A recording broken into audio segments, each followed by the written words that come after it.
बातम्यांचा बुलंद आवाज महा24 तास.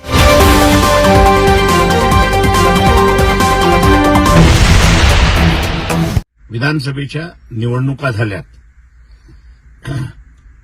या विधानसभेच्या निवडणुकीमध्ये ईव्हीएम वापरण्यात आली.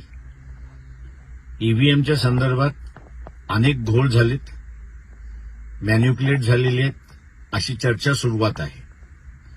वंचित बहुजन आघाडी यावेळेस खातं उघडणार होती, परंतु या ईव्हीएममुळे खातं खोललं नाही अशी परिस्थिती आहे. तमाम मतदारांना माझं आव्हान आहे की आम्ही सह्यांची मोहीम सुरुवात करतोय वंचित बहुजन आघाडीच्या वतीने की ईव्हीएम नको आणि घोटाळा झालाय. मी तमाम मतदारांना आवाहन करतो की आपण ह्या सह्यांच्या मोहीममध्ये सहभागी व्हावं, कारण का आपल्यालाही तसंच वाटतंय.